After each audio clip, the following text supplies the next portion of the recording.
ძალიან მნიშვნელოვანი შეხვედრა იყო, ეს იყო პირველი შეხვედრა ჩრდილოატლანტიკურ საბჭოში, ახალი ქართული ასე ვთქვათ, ხელისუფლების და მთავრობის.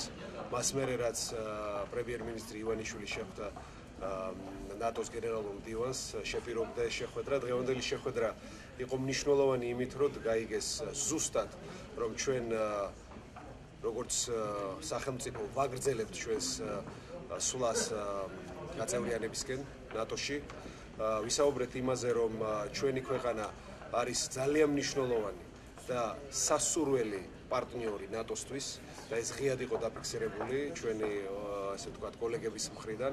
ვისაუბრეთ თუ რა პოლიტიკური კულტურა იყო საქართველოში არჩევნებამდე და დღეიდან როგორ გახდება შესაძლებელი ყველა დემოკრატიული ასე ვთქვათ მიღწევის კონსოლიდირება და საქართველოს რეალურად ჭეშმარიტ ინსტიტუციურ დემოკრატიად ჩამოსაყალიბებლად. იყო ძალიან მნიშვნელოვანი, რომ ძალიან ღია კითხვა-პასუხის რეჟიმში წავიდა ჩვენი გამოსვლა და ჩვენი შეხვედრა. დაისვა ყველა შეკითხვა, მათ შორის იმ დაკავებებთან, რომელიც მოხდა საქართველოში ბოლო კვირების განმავლობაში. იყო ძალიან ამომწურავი პასუხები გაცემული და ყველა დარწმუნდა იმაში, რომ საქართველოში აღარ არის შერჩევითი სამართალი, მაგრამ ასევე ხაზი გაუსვეს იმას, რომ ისინი ძალიან ყურადღებით დააკვირდებიან ამ უახლოესი პერიოდის განმავლობაში, თუ როგორ წავა თანაარსებობა დამარცხებული პოლიტიკური ძალის და ჩვენი გამარჯვებული პოლიტიკური ძალის. მე ვთვლი, რომ ეს იყო კიდევ ერთი ძალიან სერიოზული ნაბიჯი ნატოს მინისტერიალის მოსამზადებლად დეკემბერში და ასევე დაიგეგმა, რომ შედგება ნატო-საქართველოს საბჭო საგარეო საქმეთა მინისტრების დონეზე.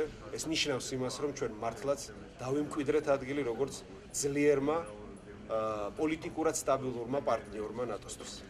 მე ზეგმივე მგზავრები ავღანეთში, შევხვდები ჰელმანდის პროვინციაში და კაბულშიც ჩვენს ჯარებს, ჩვენს მეომრებს და მექნება შესაძლებლობა კიდევ ერთხელ ზუსტად გავეცნო მათ საქმიანობას, ოპერაციებში როგორ იღებენ მონაწილეობას, მაგრამ პირველ რიგში დაუდასტურო ჩვენი ყველა ქართველის დიდი ღრმა პატივისცემა იმ დიდი საქმის საკეთებლად, რასაც ისინი აკეთებენ ავღანეთში.